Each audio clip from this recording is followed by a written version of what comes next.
Hi, everyone. Welcome back to the Change Your Mind podcast. I'm your host, Chris Ashley, where we explore the intersection between personal development, spirituality, and science. And I'm really excited for my guest today. We worked really hard to get her on the schedule, so I'm so excited to share. It's all about chronic pain. But first, a few quick announcements. Head over to my website, chrisashley.net. All the links are in the show notes too. You can find information about my courses, free workshops I give online, my book, Change Your Mind to Change Your Reality, and connect with me. I'm at Change Your Mind with Chris all over social media. Now, I am so excited. I have with me today Petra Brunnbauer. And Petra is a wellness coach, a podcast host, and the creator of the Jōrni Wellbeing Program. So in 2019, she created the Jōrni Wellbeing Program after a transformative personal experience inspired her to continue her own journey of healing, self-discovery, and personal development in psychology and mental health.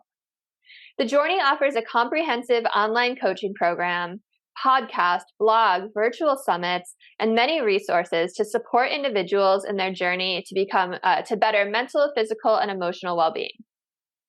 As the host of the Jōrni Podcast and writer of the Jōrni Blog, Petra shares her insights on holistic healing and mental health.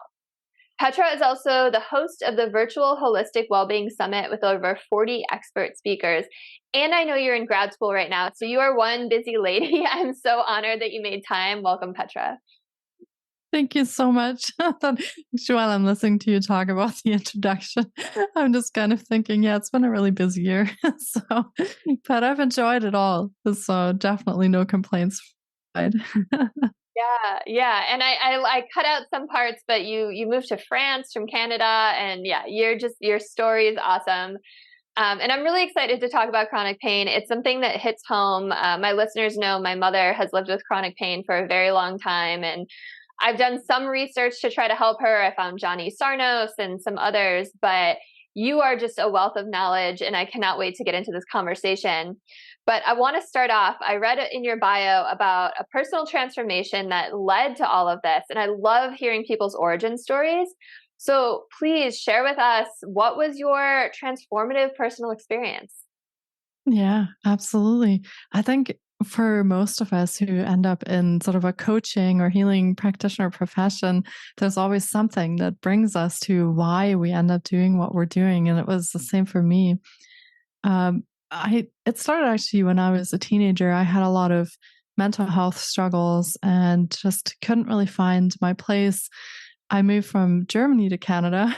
That was the first move when I was a teenager. So that caused a bit of identity problems and just kind of losing my whole world that I had known, my friends, my family, because we just moved into the middle of nowhere. So it started at that age just with a lot of issues that I just didn't know where I belonged.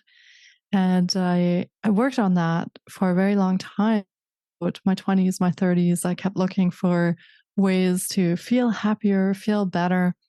And my husband and I decided to move to France in 2017, so back across the Atlantic. And in 2018, I had quite the horrible year. Several people in my family passed away. Also, shortly before or after that, my best friend died of a heart attack in his late 30s.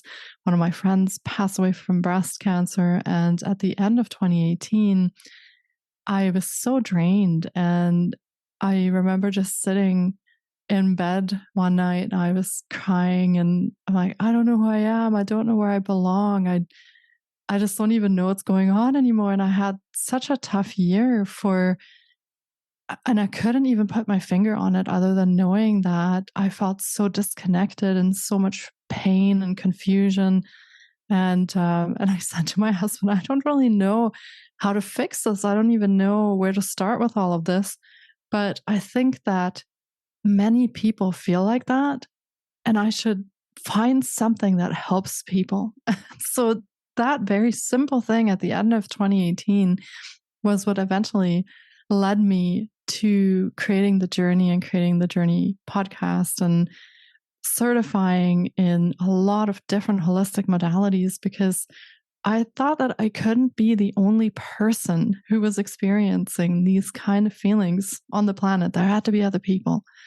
And so I wanted to create something that could help people. That was the first step to it. And in 2020, I fell off a chair. So this was really nothing exciting. I fell off a chair and I broke my foot.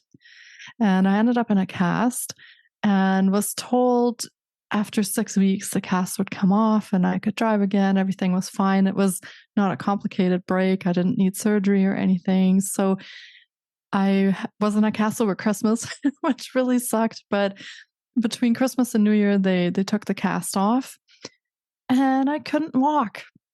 So they told me to come back, 3 weeks later. They would reassess. They did an x-ray. Everything looked fine. The bone had healed. Everything was good. But the swelling didn't come down and I just couldn't walk. Every time I put my foot on the ground, I had excruciating pain. It was like flames shooting out my leg and everything was burning and I couldn't walk. So I came back. A few weeks later, they x-rayed, they couldn't find anything. They said, we need to start you on physiotherapy. So I started that. Went for about 3 months to March, and I still couldn't walk. I was in a wheelchair by then because I just simply couldn't get around the house, and trying to do chores and crutches at the same time was really complicated. So yeah, they had sent me a wheelchair and I had physio 2 to 3 times a week, but the pain just didn't go away. And I used a wheelchair for about 6 months, which gave me a whole new understanding and appreciation of all of the challenges around when your mobility is impaired and I couldn't even go up the stairs to use the bathroom, or I couldn't even stand in the shower. Like there were so many difficult things that happened because of that. I couldn't drive myself anymore. I kind of lost my independence because I couldn't just get in the car and go grocery shopping. So it was a very difficult time for me to think that in my late 30s, that's what it would be like from now on. I couldn't do any sports or exercising. There's a lot of castles here in France and I love exploring castles, but it wasn't possible. I couldn't put the foot into a shoe. And at the end of the 6 months, we got to a point where I could finally crutch around a little bit more. And I could put one of those surgery boots on my foot. So at least I could have a sole that I could kind of hobble around on for going out. But the pain continued for 3 years. Well, now it's 3 years, almost 3 years when I broke my foot. So and it kind of started spreading up my leg, and eventually they diagnosed me with complex regional pain syndrome. And the answer was to just put lidocaine patches on it every night, and that was it. So it was not very helpful, and that kicked off a journey of needing to find something that could help with this pain, that could get me back to being active. I gained a lot of weight because I simply couldn't move very well. And that was the second transformative piece that really kicked off my interest in chronic pain and anything related to that and things that could help. Wow. Thank you so much for sharing those stories. And, I think the first story, so many people can relate to, right? Because unfortunately, we all go through loss. That's part of this human experience. And to lose friends at such a young age is like extra devastating. Absolutely. And to have it happen all at once, it kind of seems like it happens like that sometimes, right? Like when it rains, it pours. It's like a dark night of the soul. I had a similar thing where last year my dog passed away and then my dad passed away, and like he was my best friend, and it was just like a long hospice journey. So I was like tearing up as you were talking because I was like, oh, everything you're describing, I know that pain. But I think it is so powerful and so beautiful that at the end of that, even though you were emotionally drained and had been through so much, and I can't even imagine like multiple people that you lost, out of your own pain, you wanted to help others who are suffering. And that's so powerful, because it's so easy to just go the other way, right? It's so easy to just fall into that state of despair, and it's hard to come out of it. You really do lose your sense of identity when the real world comes crashing down around you like that. So I just want to just highlight how beautiful and powerful that is, that that's the realization you came to, that you want to help others. And then for the pain story, it's crazy. I feel like I've heard so many people have these similar reports that, you know, Western medicine's great if you break your arm or you're in a car accident, but it seems like they don't really know, you know, how to help people, especially when it comes to chronic pain. Like you said, like lidocaine patches are not the answer. And it's been 3 years. So what did you end up finding, and how are you doing today? Yeah, so my search continued, and I came to the realization through various, I mean, there are so many books available and therapies available, but at some point I came to the realization that there is a mind-body component to pain, at least for myself. And I don't know if that's true for everyone, but at least for myself, that is something that I discovered. So the way that I took care of myself played into the pain. So not being able to exercise didn't help. I needed so much more rest. Rest was one of those things that I was such a busy person all the time. Like my calendar was always full. I'm always go, go, go. And after that happened, my body wouldn't function the same way anymore. And pain is really hard to modulate throughout the day. So if you're constantly busy throughout the day managing your pain, it actually drains a lot of your energy. So part of what I came to realize is that I have to set very clear boundaries in how I take care of myself and be really honest when things become too much. Even if other people think, oh, well, you've just had a day off, how can you not be ready to do something? But they don't realize that a lot of the time with chronic pain, you actually spent the entire day fighting that pain just to get through the day, which is really exhausting at the end of the day. So there were some of the self-care pieces that I began to understand through the mind-body connection. And the other piece that I realized pretty early on too is there's an emotional component to chronic pain, at least for myself. And that includes stress or any kind of emotions that affect you negatively. And so working on being able to better process emotions when they come up for me, and also lowering stress levels, has been huge. When I have a lot of stress, there is days where I just can't even put my feet on the ground in the morning because there's pain right away. So stress is a huge thing when it comes to chronic pain for myself. And so the thing that I found actually was the most interesting. And when we talked before, it's something, definitely stay tuned on that one because I'm still working on it. But I discovered Dr. Bradley Nelson, and it was really through a fluke that one of the people that I have gotten to know through the podcast mentioned him to me. And I started looking into his books and what he offers. So he has written the Emotion Code, and then also a follow-up book called The Body Code. And you can certify in those modalities. And there are many practitioners that offer his way of working, not just with chronic pain, but really with anything. And the idea behind it is that most of the things that make us ill or uncomfortable or put us not at ease are caused by trapped emotions. Emotional and traumatic events that happen in our lives that somehow become stuck in our body. They just didn't process and leave for whatever reason. They stuck around in our bodies and then begin causing problems. And those can be mental, emotional problems. They can be physical problems. Really, trapped emotions can be involved, from what I understand, in many, many different things. And so this was my first aha moment when I was reading about the Emotion Code.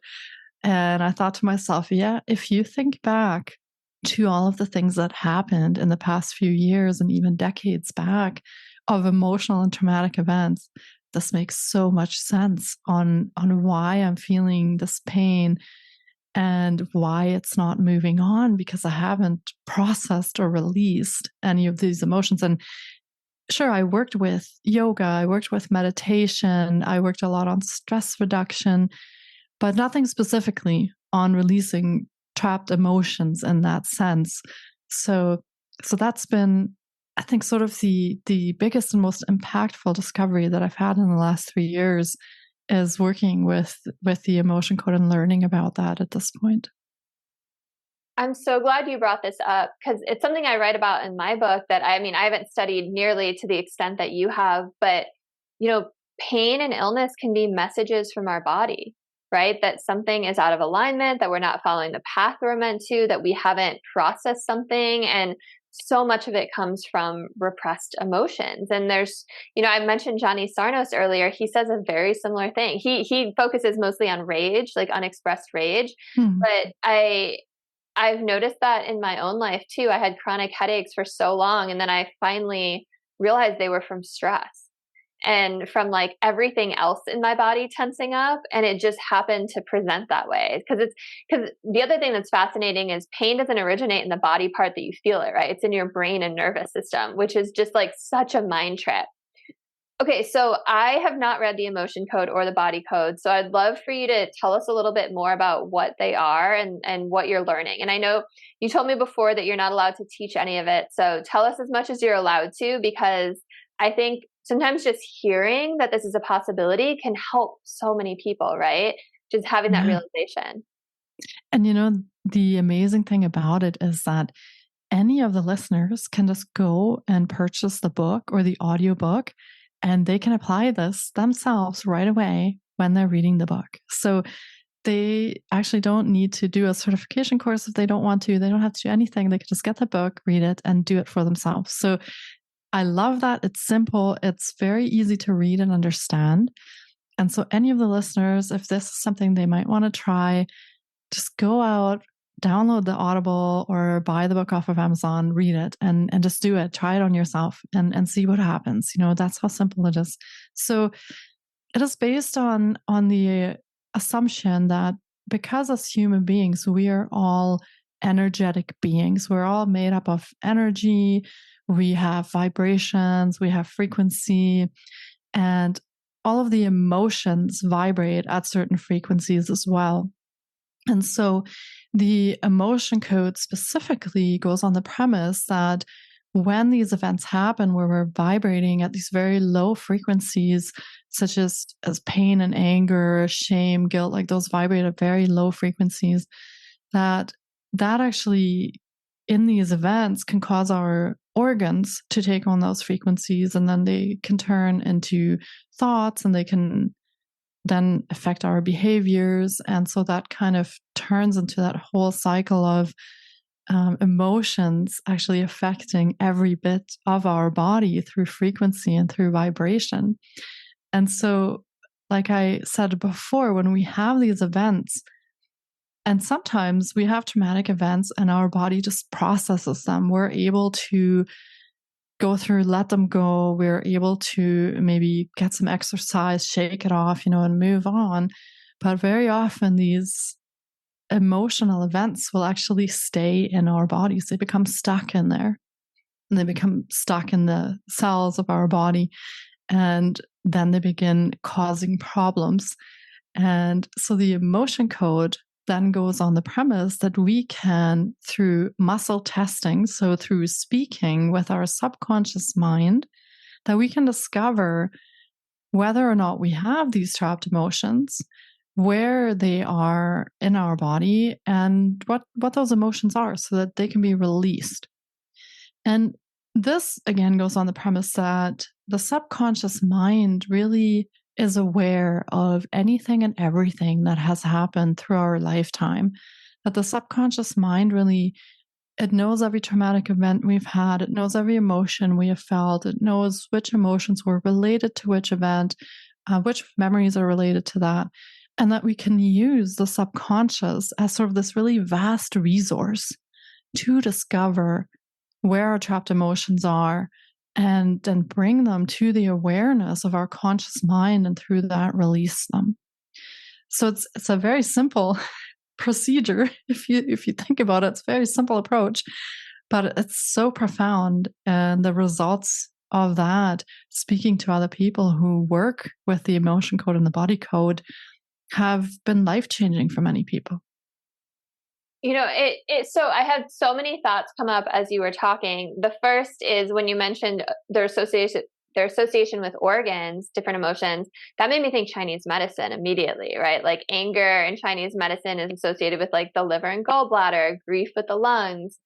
And then I also started thinking about David Hawkins. I don't know if you've read his book, Letting Go, The Pathway of Surrender, but he also characterizes emotions on different frequencies, and he actually numbers them. It's like, I don't know, like I'm totally like making up the numbers, but it's like anger is negative 500, joy is positive 200,000, like whatever it is.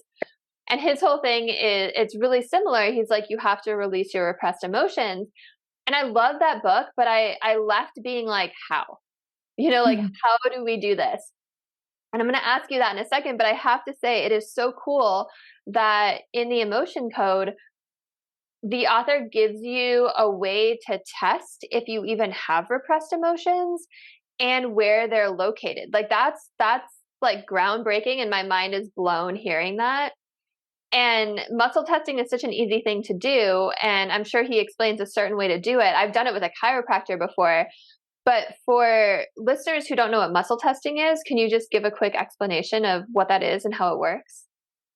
So the way that it's explained by Dr. Bradley Nelson is that your body or your subconscious can speak through the body. You can ask it questions, and it always innately knows the answer.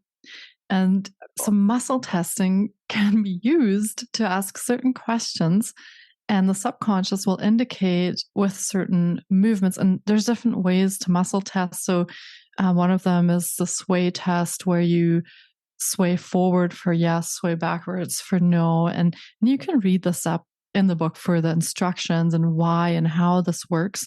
But it's basically tapping into the subconscious, having it speak through certain movements of your muscles or your body to indicate a yes or no response to what you're asking. So if you're asking your subconscious, for example, do I have a trapped emotion?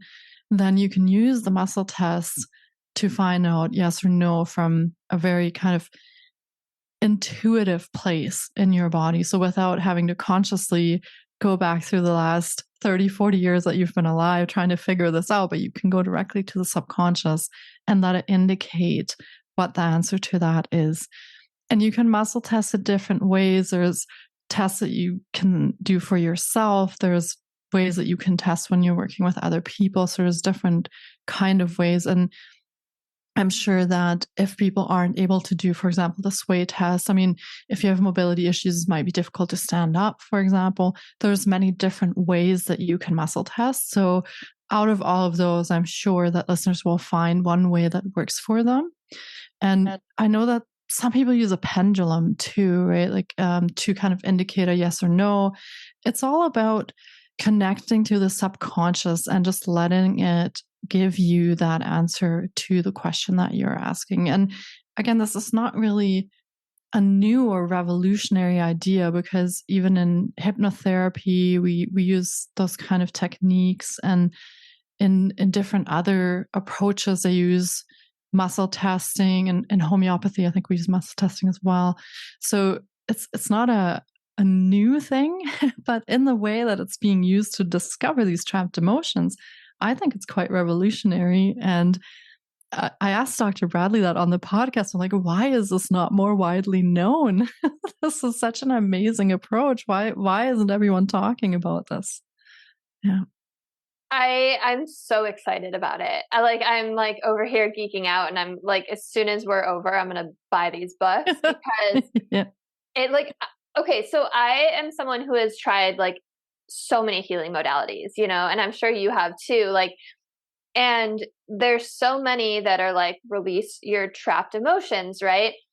And there's so many, I don't know, I'm thinking of like EMDR or hypnosis or meditations, where it's like you're actively trying to go figure out what emotions are trapped and what memories led to the trapping, and like what you were feeling at that time. And you know what I mean? It's like you're like digging for the answers, but this is just, like you said, it's like revolutionary, like the way that it's being used, where you can actually just ask your subconscious and get a straight up yes or no.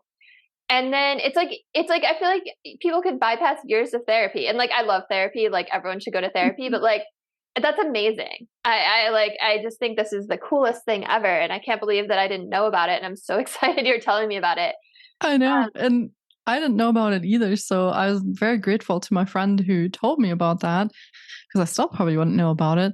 And I was just wondering why people aren't talking about this more. But I mean, there's also a change that is needed in the medical system in general, that we need to integrate more with holistic approaches. We need to integrate more with sort of a whole body approach. And I think what Dr. Nelson is offering could be part of that change. Could be part of just looking at healing in a very different way, but it'll take time. It'll take time to become mainstream. Yeah. I mean, and I don't want to get too deep into, it's not a conspiracy theory, but too deep into it. But, unfortunately, pharmaceutical industries rule medical, and they're the ones helping train all these doctors. And so many doctors just don't know, right? They're just not being taught about this kind of stuff in medical school. And most of them are so busy that they're not going out and doing this kind of research themselves. Okay. So we know that repressed emotions can cause pain. We know how to figure out if you have those repressed emotions using the muscle testing. So then how do we release them once we have that confirmation that we have them? Yeah. So it's related, I believe, to, because your body is a magnetic field. So it's all to do with the energy and the frequencies in your body. Really, it has a magnetic field, which now has been proven by science. Also, we can measure those things now, whereas we used to just kind of think that was there, but now we know it is. So the way that emotions can get released, at least the first way that I read about in the book and the training that I started, you can use a magnet to do that.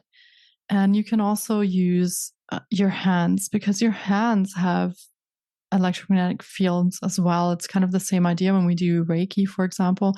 We're using the hands to move or change the energy.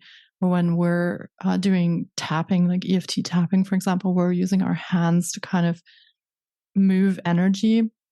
And it works the same way in that idea. So I have read both about using magnets. I've read about just people using their hands to help with that, to move the energy. So there's different approaches, but none of them are outlandish or expensive. So you can definitely, if you have a fridge magnet, that'll do. You can try it. So it's really straightforward if you wanted to try that on yourself. Okay, so how would you use a magnet? Is this one of the things you're allowed to talk about? I think listeners should probably read in the book for the exact way.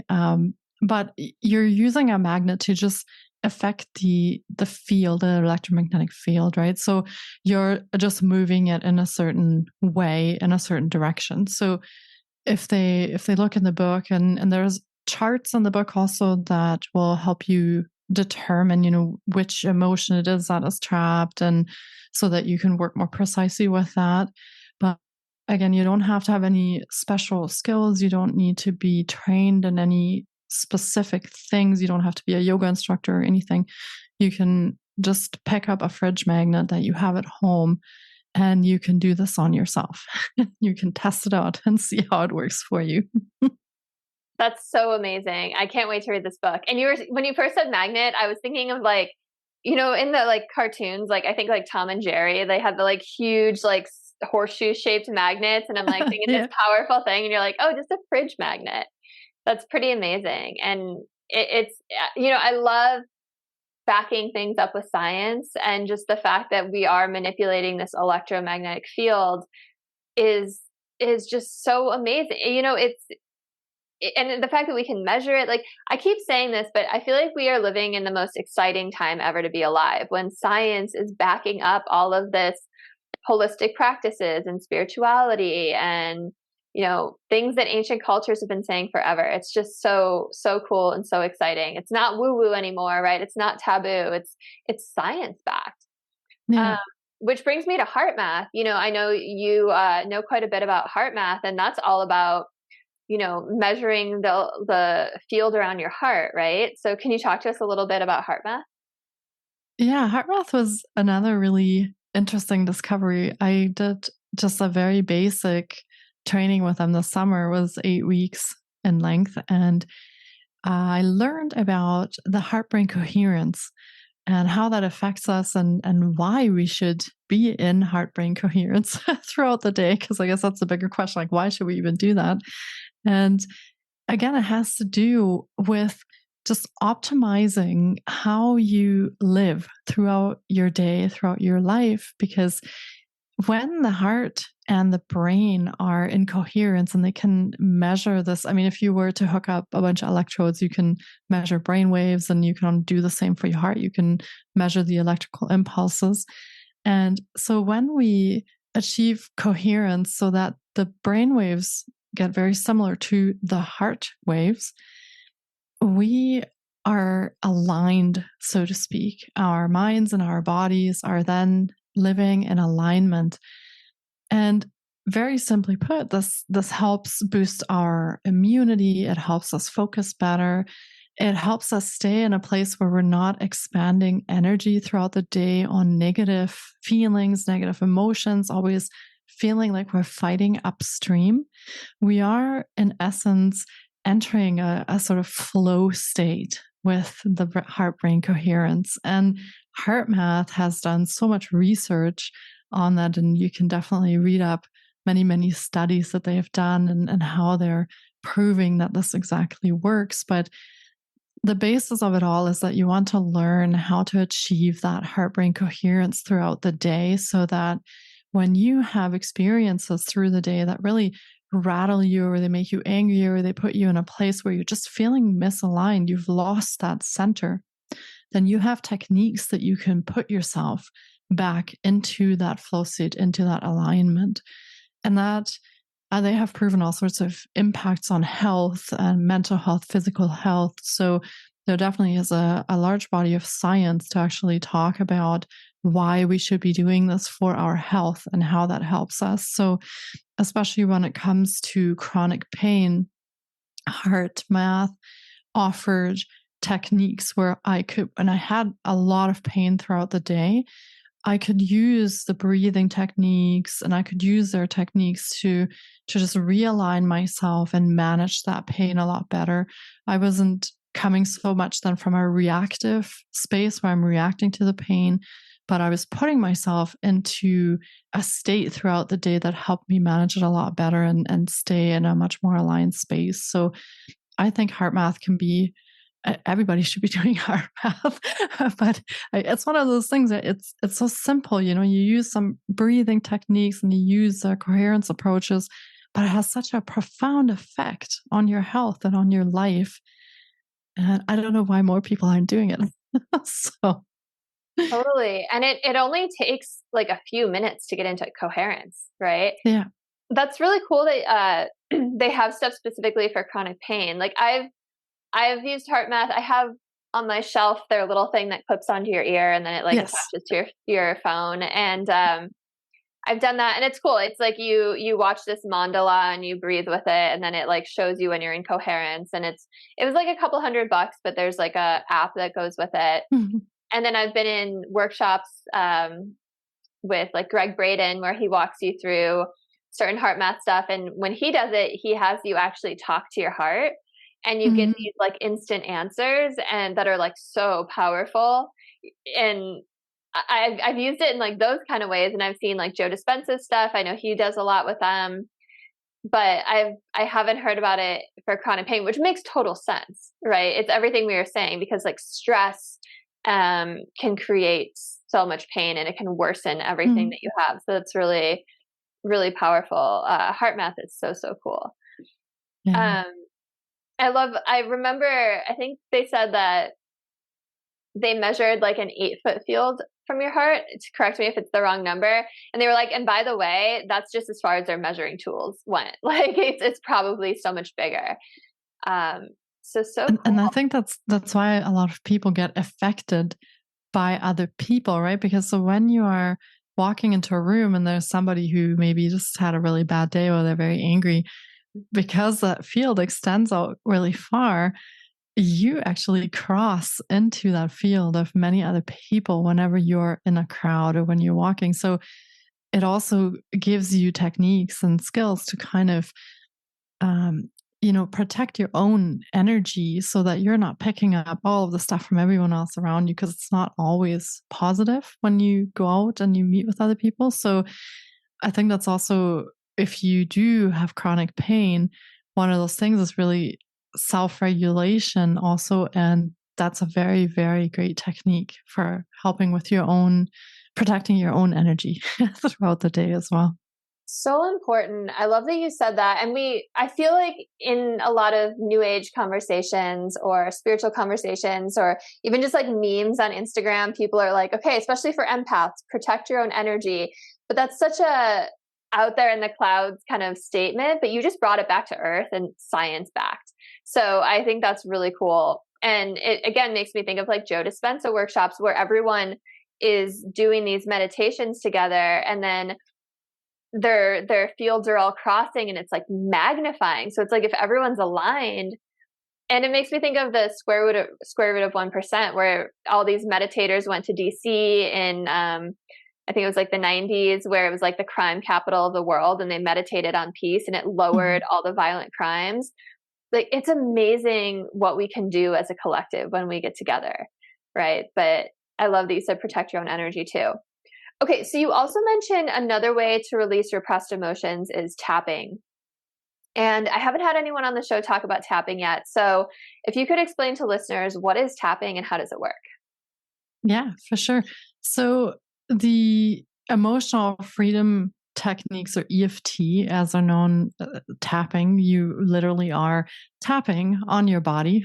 So it was developed, I think, in the 1990s by Gary Craig. And he actually built on a lot of the earlier work from Dr. Roger Callahan. He created the thought field therapy, which is kind of the foundation for EFT tapping. And the premise, I think, for Dr. Callahan was that he was integrating Chinese medicine principles with psychology. So using the energy points that Chinese medicine has known about for thousands of years and that they're using with acupuncture, acupressure, those points, using them and integrating them in his practices to help release energy, to help move energy. And not all tapping releases things, but sometimes it can move energy that's stagnant, or it can move energy forward that was running backwards, or energy backwards that was running forward. So optimizing the energy flow in your body so that you can heal from whatever it is that you're seeking healing from. And I found EFT, again, really simple to do because you learn the tapping points, and then you can do that anytime in your home or wherever you are. So you don't need to have any big machinery or specialized equipment or anything to do that. And you can also, if you want to work with a practitioner, they could just make you a video that you use or write out, some points for you, but you can do all of this yourself. And that's how I started off as well. I just went on YouTube and I looked it up and I started using it for myself before certifying as a practitioner later on. But that's how simple some of these approaches are, and yet they are so life-changing and so profound and have really, really great results. And EFT is another one of those approaches that is science-backed, and they have done many, many studies. I think that EFT International, with Dr. Dawson Church, I think they did many studies over the years, and they work with the VA, I think, for releasing PTSD in military personnel. So they've had really great success with many different illnesses or complaints that people have had and challenges they've dealt with. So the EFT, again, is another science-backed method, and I like science-backed. So I like seeing the science on those things. But Yeah. Really simple to use. And you learn how to just use phrases and tap on points at the same time. And through that, you can manage chronic pain, you can release things. For a lot of people, tapping is very quick. So you do a session, you come in, maybe the pain is about a 7 or 8 out of 10. You do a session, maybe it goes down to 3 or 4, you do another round, and then it's 0 or 1. So Wow. I found that tapping is also, it works for myself, at least. It works very quickly. So I don't need 20 sessions to fix something. It works fairly quickly for myself. So that's amazing. It's incredible that there's something out there that's science-backed that you can do on your own, that doesn't cost you any money, that doesn't take a long time, and the mainstream medical world doesn't even know about it. Yeah. Okay, so before we pressed record, you offered to walk listeners through a little tapping session. So yeah. I would love it if you could do that. I'm excited to try it myself. Yeah, for sure. We can do sort of the short version of it. And listeners can also look online and they can learn more expanded versions of it or more specific to whatever it is that they want to address. But the very basic premise of it is that you're going to be tapping on different points on the body. And the first point that we start off is actually here on the side of the hand. Okay. And it's just in that fleshy bit where when you're kind of going along, there's a fleshy part right here. And when you're tapping, you can use 2 fingers or 4 fingers, or you can kind of make like a point and tap. It's whatever feels best for you. And it's the same with the tapping strength. Tap sort of whatever feels good for you. I mean, you don't want to be causing bruises and just hammering on the skin, but if you're just stroking it very gently, it might not move the energy enough. So tap it in a way that feels comfortable and good for yourself so that you're not injuring yourself, but you can feel that you're affecting the energy in your body. And so when we start off tapping, we usually make a sentence that kind of guides the tapping session. And so if you're using chronic pain, for example, I don't even really need to know what that person's specific chronic pain is or what their specific trauma is or their specific illness or injury. The neat thing about tapping is that, again, it works with the subconscious mind. So when you give it that prompt, the subconscious mind knows exactly what it is that you're trying to do. So it will work on that. So when we say today, for example, we can just say this problem or we can say this pain, and listeners can substitute what it is exactly for them that they'd like to work on. So my foot pain or my arm pain, my leg pain, or my sadness, my depression, my anxiety, you can just insert whatever it is that you're working on. So we usually start off here on this point and we'll just start tapping on the side of the hand. Does it matter which hand we start with? Nope. And you can do this left side, right side. When we come to the points on the face, you can do it on one side. You can do it on both sides, whatever feels good for you. It will work either way. So even if you have a mobility challenge, you can only use one hand. That's totally fine. It'll still work. So, yeah. And then we usually start off, we make a sentence. Yeah, so I was going to say, how do we do the sentence? Yeah. Yeah. So it'll be, even though I have this pain, and again, you insert, what it is that you have, even though I have this pain. We say it out loud or in our head? You can say it in your head when you're doing it yourself. When I'm working with someone, I will say it and then they usually will repeat it. Okay. So I give them little chunks to repeat while we're going.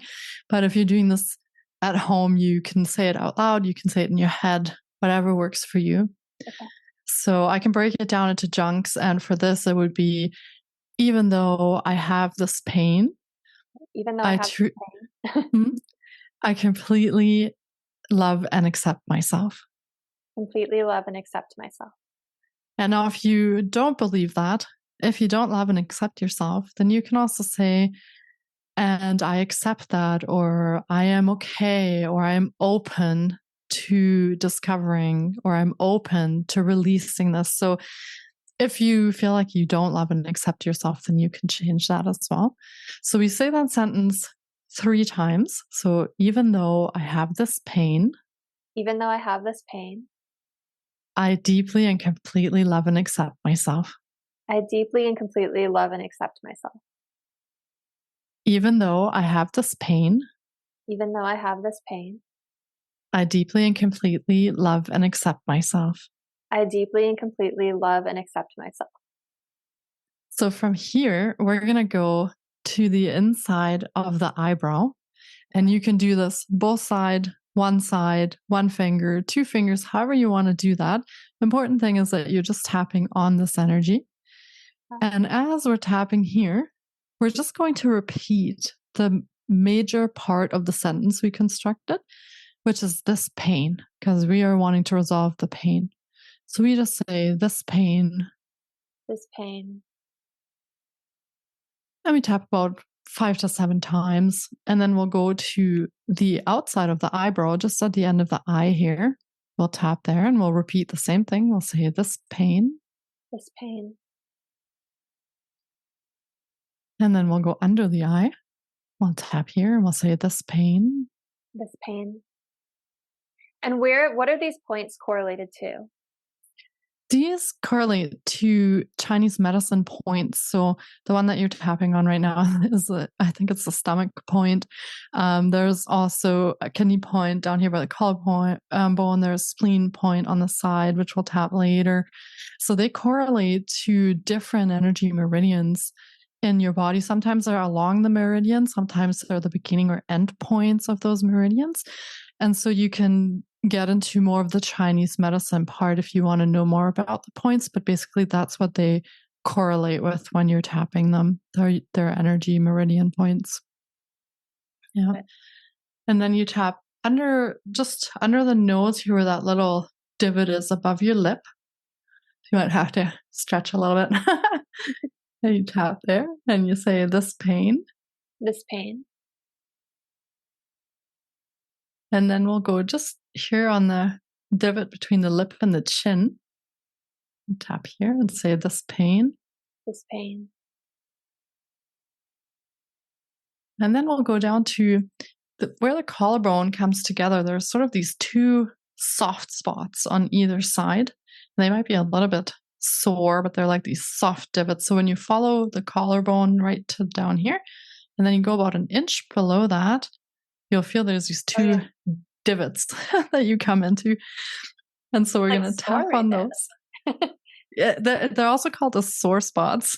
So they usually are sore on people. Yeah. So you could tap those and you say this pain. This pain. You can also massage those if it feels better to not thump on them, but to just rub them. You can also do that. And then we're going to go under the arm. And we're coming down to roughly about where the bra strap sits. Okay. And we're going to tap there. And we're going to say this pain. This pain. And then we'll go to the head. And you can kind of make I don't know if you know those massage things that have like these different fingers. Oh my God, I love those things. You can kind of make a hand like that and you can tap. There's many points on the top of the head, so I like to just kind of gently tap them all. So you can tap the top of your head and just say, this pain. This pain.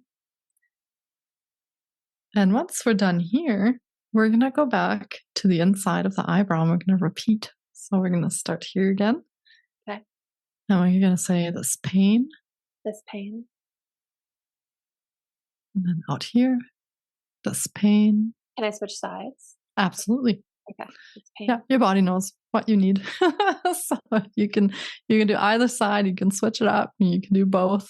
Yeah, whatever works. And the bottom, just below your eye, this pain. Pain. Under the nose, this pain. This pain. And then the chin. This pain. This pain. And the collarbone spots again. And again, just thump them, rub them, massage them, whatever feels good. Listen to your body on what it tells you. And this pain. This pain. And then where the bra strap is again. This pain. This pain. And then we repeat one more time. We do 3 in total for this. Okay. So we go back to here. This pain. This pain. Outside the eye. This pain. This pain. Under the eye. This pain. This pain. Under the nose. This pain. This pain. And chin. This pain. This pain. Collarbone, sore spots. This pain. This pain.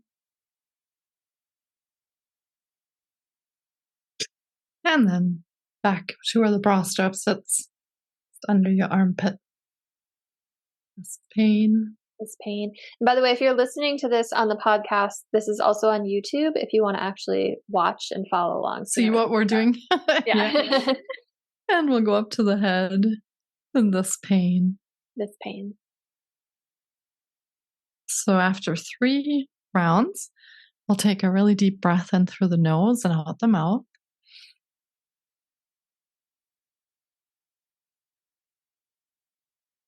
And at this point, you can assess where you're at for whatever issue you were tapping on. So if you had foot pain, for example, and you tapped on foot pain, then you check in. It's really nice if before you start, you actually write down your number where you feel you're at from 1 to 10, because then you can look at what you wrote down, because many times after you do the rounds, you don't really remember what the pain level you started with was. Okay. So it's nice to write it down and just give yourself a number, do the 3 rounds and then see where you're at. And usually we would continue the tapping rounds until the pain goes down, to a 0, or the feeling or the emotion or whatever it is that you're challenged with goes down to a 0. And this isn't the only tapping technique. There's other things that you do as well that we can use when the emotions don't move or when the pain doesn't move. But this is a basic sort of short tapping recipe that really anyone can just try in the comfort of their own home. Okay, so I have to tell you, I was in a lot of pain. I'm 7 months pregnant, and I've been in like some crazy pain on my ribs and like across my back for the last 3 months, and that like definitely helped it. Like it lowered the amount of pain. So that was really cool to see that happen in real time. Yeah. So yeah, thank you so much for sharing that. I can't believe an hour has passed already. Is there anything else that you want people to know that we didn't cover yet today? Like, is there any other message that you want to get out there? I think it's just really important that you advocate for yourself. There's no one that will do it for you. And that's what happened in my journey as well. As if I didn't go out and look for it myself, nothing would have changed really. Well, I would still be sticking lidocaine patches on my foot, I'm sure. So it's so important to advocate for yourself and find the solution that works for you, because from my experience, there are hundreds or even thousands of approaches out there. And usually there will be one that will give you some relief or will even help you entirely with your pain. So just keep looking, keep researching, keep trying different things, and really advocate for your own health. I think that's the most important thing I've learned. Such an important message. You have to. Unfortunately, you have to. So thank you so much. I'm sure, Petra, you're amazing. I'm so glad you came on the show. I knew this episode was going to be phenomenal. It totally was. And I'm sure everyone wants to know how they can get in touch with you, if they want to work with you, how they can find you. So if you wouldn't mind just letting listeners know all that. Yeah, absolutely. We've put everything actually in one place. So it's just bio.thejōrni.com. And the journey is Jōrni. And everything that we offer is at that link. So it's nice and simple. And you can check there for all the things that we offer. And I'm a little bit tied up still until the end of 2023 with finishing my dissertation. But as of January 2024, I'm hitting the ground running, and we're going to offer some new programs and different coaching techniques and things that people can check out. So next year will be very, very exciting. Exciting things are coming to the Jōrni. Awesome. And I'll have that link in the show notes too, in case anyone's driving and can't write it down. Yeah. Awesome. Well, thank you so much. This was such a pleasure. Listeners, again, head over to the show notes for everything on Petra, for everything on me. You can find my book, Change Your Mind to Change Your Reality, on Amazon, Google, Apple, an ebook, audiobook, paperback, and lots of free resources on my website as well. Thank you so much, everyone. Have a beautiful rest of your day, and I'll see you next time. Thank you.